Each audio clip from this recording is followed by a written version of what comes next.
I now call upon Bob Turner to come up to the podium.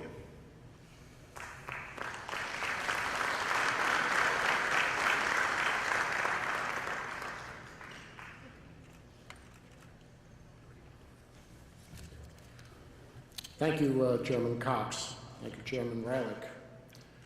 Distinguished Chairman Wall and delegates, thank you. I'm honored to be here. A special thanks to Craig and Susan. Thank you for the kind introduction. I'm a man of fewer words. I have to tell you a little bit about who I am and why I'm here at this late date. I'm a businessman. Been in business for 40 years. Advertising, television, media, and production. I've started companies, been on the boards of major operations, NASDAQ board, NYC board. I've seen it all. I've been through capital rounds, angel investors, venture capitalists. I know how business works, and I know how it doesn't work, and how it's not working these days. Beyond that, I'm a 70-year-old, kind of retired, dabbled a bit, married for 48 years. She'll tell you the jury's still out. I have 5 children, 13 grandchildren. This, to me, is about them and the legacy we're leaving them. I'm an Irish Catholic. That Irish part is kind of important. We all know we have a fight or flight mechanism in us. I'm afraid I just have a little too much Fenian blood coursing through my system, and it's more fight than flight, I'm afraid. And it's part of my nature. 2 years ago, I was sitting on my sofa yelling at the television set, yelling at Mr. Weiner on the O'Reilly factor. Outrageous. Well, I said, do something. Stop being a jerk. So I called the only person I knew in politics, Mike Long, friend and neighbor. Mike, who's running against Weiner? Cut it short, it wound up to be me. And it had to be a fight. And we fought well, lost, packed up my bag. Thank you very much. I made my contribution. We had a wonderful closeout party with the 400 volunteers we had. And I thanked everyone, and we went on our way. That was in January. And then Mr. Weiner started tweeting and following his exposure, as it were. Things changed. A new fight, one I was, again, anxious to take. And we took the fight to them. I used every resource I had, my friends in the media, the grassroots support, the beginnings of a fundraising campaign, which never took off in the first round, but I learned a lot. We put that all together and made a credible effort. And lo and behold, a winner. Many of you here tonight were, this afternoon, were here that night at a just fantastic victory celebration. And it covered all parts of New York. All the elements that were necessary, young and old, and labor and management. And all parts of the community to make this work.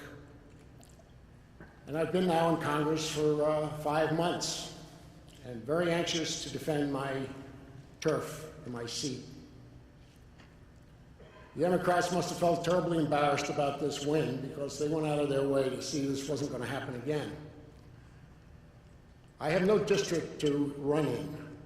I can, if I want to take on Mr. Meeks in a D36 or so. And they've truncated Brooklyn into so many pieces that It's not a district that there's any chance there at all. And I thought to myself, after all I've learned and all that's been put together, I'm done. I started getting calls, and the thought was even in my mind, maybe you can turn this around. Maybe you can run for Senate. Maybe you can beat Gildebrand. And I thought, well, we have some good candidates in this race. Why me? Well, there are a few good reasons that I'll give you. I've done it. I've won in a district that's not going to be too much different than this state. And I know to win, you're going to have to come out of New York State with the city with more than 35%. I think we can do that. We can win the outer boroughs. And what happens upstate is going to make it or break this election. I offer one thing that is absolutely essential here: credibility with the Jewish community. That is a critical point in New York.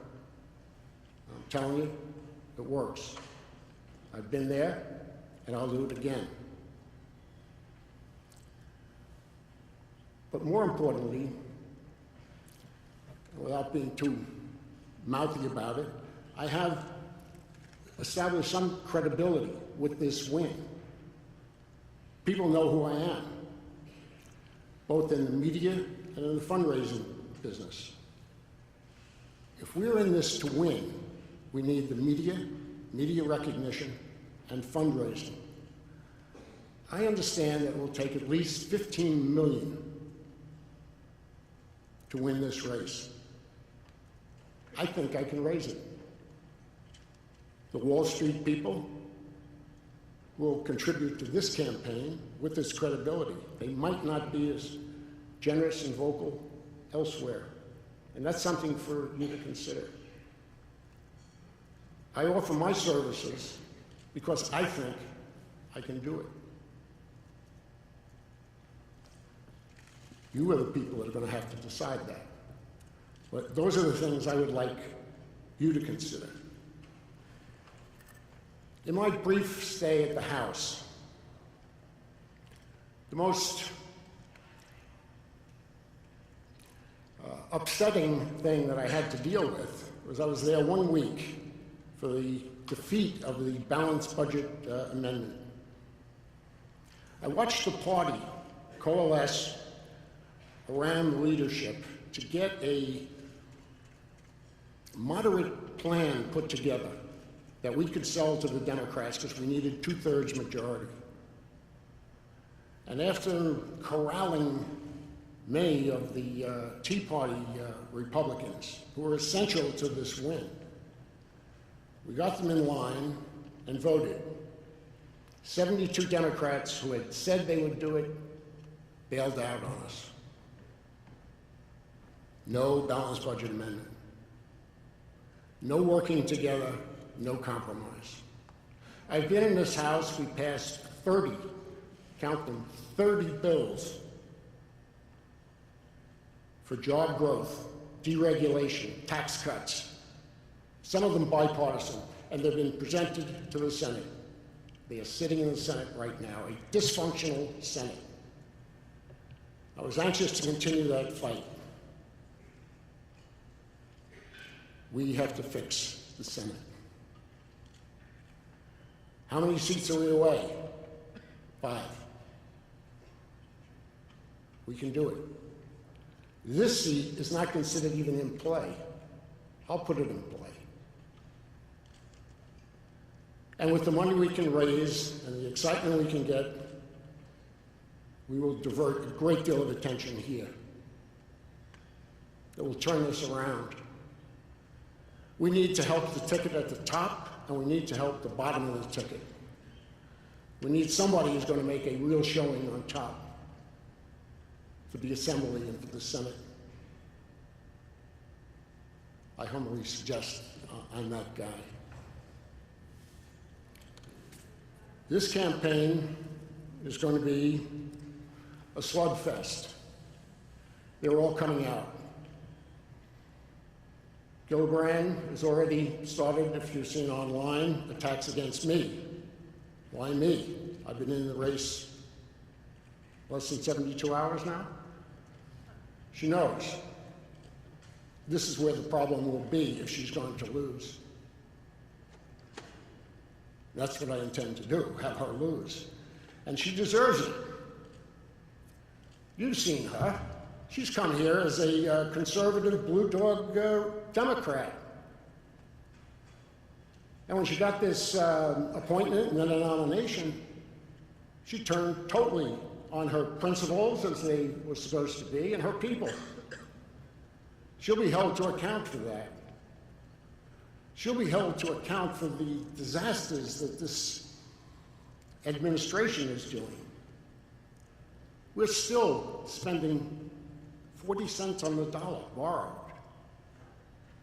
Our deficit of 15 trillion is realistically going past 20 trillion before we can slow it down if we start now. We have endangered every social program we have for our children and our grandchildren. We have told the seniors, don't worry, we'll straighten this out soon, next election. Well, it's never happened, and it won't happen because people won't tell them, politicians won't tell them the truth. I'll tell them the truth. In order to tell them the truth, I need your nomination. We got to get this done. I offer a clear chance to win. I'm appealing to you, just your cold political sense. I know this is very late in the game. It's disruptive. In some ways, it's unfair.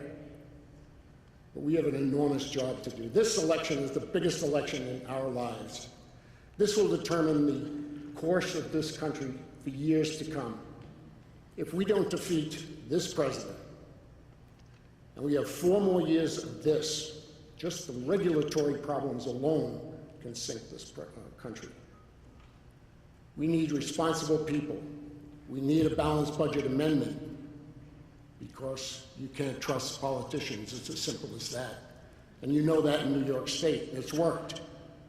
We need a national amendment. And we need practical business sense.